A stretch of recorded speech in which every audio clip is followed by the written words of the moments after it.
Bones and More. I'm reading from Finding My Bones, a fantastical memoir of my endless metamorphoses, and we are reading chapter 11. Again, before we start, I love to drop into the present moment, noting the time of day, the date, where you are, what's your name, just presence to yourself where you are. I am Quinne Brown Huffman, and this has been my journey shared in these pages, maybe something that you can relate with.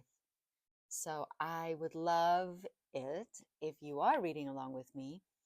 Share in the comments any questions, any ideas, any new connections you make with anything I share here. And let's step into conversation.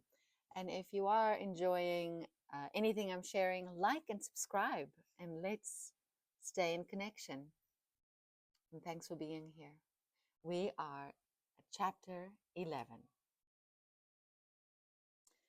When I was 13, I worked underage as a waitress in my dad's restaurant, washing dishes. I loved spraying down the plates and glasses with the big, strong sprayer that hung down from the impressive industrial dishwasher. I would stack and spray, push the rack into the washer, and pull it out the other side. The dishes were squeaky clean. I loved the rhythm and the almost mindless act of it. I was within earshot of all the kitchen gossip, though I often couldn't understand much since I didn't speak the language. The animation and intonation were entertaining enough. After 3 months of dishwashing, I moved to the soda fountain, where I learned to pour sodas, make coffee, and scoop ice cream. Learning all of these skills in the restaurant was exciting. Feeling part of a team and serving people was fulfilling. Within the first year, I moved onto the grill, learning to make chips and fried food while stocking the refrigerator. My dad gave me the gift of understanding every part of the restaurant's inner workings. Though I was too young to be in charge of the front of the house, the following year he invited me to the front. I became a runner, cleaning, clearing plates, and setting tables.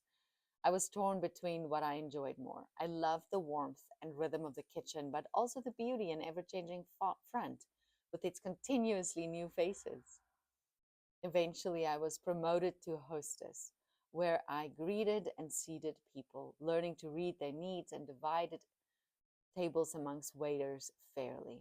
I was young, a late bloomer, both physically and mentally, naive and innocent. The waiters, years older than me, spoke an almost foreign language. Though they spoke English, I, an Afrikaans girl, had to learn to read between the lines. So many jokes and references went over my head. But in hindsight, my sensibility and innocence have proven to be my best guardians. By 15, I was finally allowed to work as a server. I already understood all aspects of the restaurant except serving, so my father suggested I start with just a few tables. I made many mistakes, much to the bafflement of customers, but it all worked out. We were family. The restaurant had a happy, fun energy, and I thrived in it. Years later, when I walked into the tiny space of the Springbok Cafe in London, less than a quarter of the size of my father's restaurant, I felt completely at ease and capable. I quickly stepped into an almost managerial role despite my boss, the owner's wife, who didn't trust me and held my illegal worker status over my head with a warning tone. But I felt like I was in the right place. I fell in love with the chef and everyone I worked with. I became a night owl, working from 2 p.m. through the night until about 1 a.m., playing, adventuring, and sleeping from 5 a.m. until 1 p.m. It was a fabulous few months. Harsh rhythm of work and play. I was trying to make it up to my flatmate, who generously took me in and supported me for a few weeks while I struggled to get on my feet with a student visa and no work. I joined her for a jol, a party night, at a high-end club one night. I was a convicted Christian at the time. Drugs and sex did not feature on my radar. Club spaces made me uncomfortable. The music drowned out conversation, and the lighting transformed everyone into magical beings. I tried to follow my friend's lead.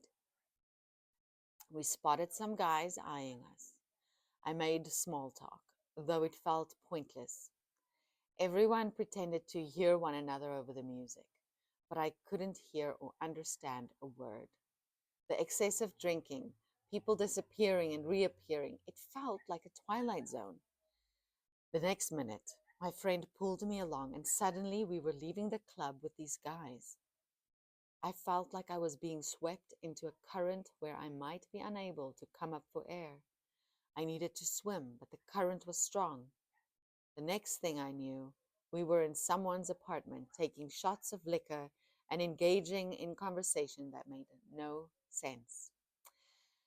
I noticed a dark-haired boy watching me intently, and in my alcohol daze and haze, I thought he was rather cute. I must have smiled or flirted because he followed me to the bathroom. He cornered me with a sloppy kiss and guided me into a room. My heart pounded and I felt disoriented. I allowed him to kiss me, but as I tried to maintain some control, the energy shifted. Suddenly, the playful kissing turned aggressive. He was forcing himself onto me when he heard my convicted no. He tried to push himself into my mouth. I gagged and ran out of the room. Shame and panic flooded me. I ran out of the apartment and found myself lost somewhere in the streets of London. But I was safe. I had escaped.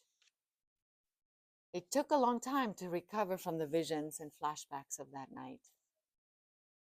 I felt utterly misunderstood when I tried to explain my experience to my friend. It was as if the drugged blur justified my perpetrator's violent behavior. I would not dare glance at men with dark hair and that smooth, practiced player look for years.